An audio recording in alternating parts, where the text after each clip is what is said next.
David Frank Spanbauer was born in January of 1941. Spanbauer never had a good relationship with his father. David Spanbauer dropped out of Oshkosh High School at the age of 17. He then joined the United States Navy. Spanbauer received a dishonorable discharge from the Navy for being absent without leave and for spending 7 months in the brig. Naval doctors advised Spanbauer's mother that he needed psychiatric care. She did not listen. Shortly after, on January 3, 1960, he broke into a home and stole a few valuables and a .22 handgun. The next night, he robbed a home with his new gun in hand. While the mother slept in another room, Spanbauer broke in and held a 13-year-old girl outside behind the garage. He said, "I'm going to rape you," and the little girl replied with, "What does that mean?" On January 12, 1960, David Spanbauer broke into another home where a 16-year-old girl was babysitting. He entered the house and dragged the girl to a bedroom. He threw her on the bed and slashed apart her clothes with a knife, and then proceeded to rape her. As her uncle returned home, Spanbauer panicked. He shot the man in the face, killing him, and fled the home. Spanbauer was picked up in Sheboygan County for carrying a concealed weapon. He broke down and admitted his crimes to the police. In court, he was sentenced to 70 years in prison and labeled a sexual deviant. Spanbauer was only 19. After being released in May of 1972, only 12 short years after being arrested, Spanbauer enrolled at Madison Area Technical College. He got a job working for the city. He helped to clean up the beaches and surrounding areas. As the sights of half-naked women kept tempting him, Spanbauer broke. On August 11, 1972, he picked up a hitchhiking waitress along Highway 51. He took the 17-year-old girl to Token Creek Park, tied her up, and had his way with her.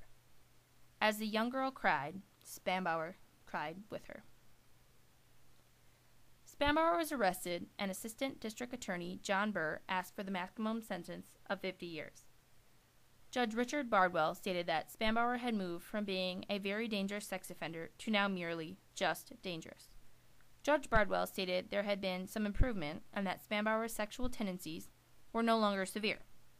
The judge said, "The girl was, in effect, asking for it. These girls are tempting fate when they do that." He sentenced Spanbauer to 12 years in prison. David Spanbauer was released from prison for the second time on January 29, 1991. He seemed to be doing better. On December 24, 1991, Spanbauer had a heart attack. He flatlined at the hospital. Doctors were able to resuscitate him. On August 19, 1992, Laura Deppes went missing from Winnicott, Wisconsin. Spanbauer had just started to take vacation from work the day before. She is still missing to this day. On August 23, 1992, 10-year-old Ronelle Eichsted's bicycle was found abandoned outside of her home. 6 weeks later, and 100 miles away, search parties found her body in a ditch at Tower Hill State Park. Spanbauer had raped and murdered her. By late 1994, David Spanbauer was on a roll. He hadn't been free for this long since he was 19.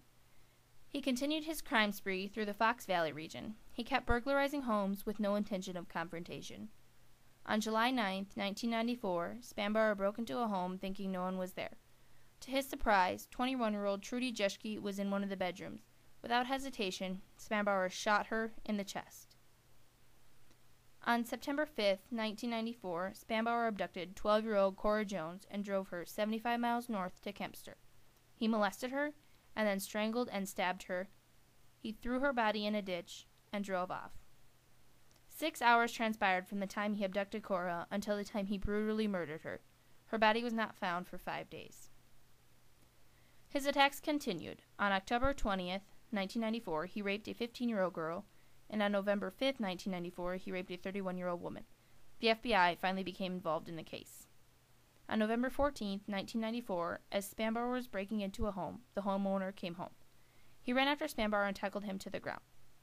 After 4 days of interrogation, Spanbauer confessed to the murders of Ronelle, Cora, and Trudy. He admitted to numerous rapes and burglaries. Carpet fibers on Cora Jones's body matched those in Spanbauer's car. Spanbauer's crimes stretched through 5 counties. Spanbauer's attorney negotiated the 18 charges to be consolidated to 1 county. On December 20th, 1994, Judge James Bayorgan took into account the life expectancies of Cora Jones, Ronelle Eichsted, and Trudy Jeschke. He sentenced Spanbauer to 403 years in prison, making the earliest possible release date December 20th, 2191. Spanbauer would die in prison. On July 29, 2002, David Frank Spanbauer was pronounced dead in the prison hospital. Before he died, he asked doctors not to resuscitate him. Spanbauer, yet again, had a shortened prison sentence. Prosecutor Vince Biscopek said that you would be hard-pressed to find anyone who was shedding a tear over his death.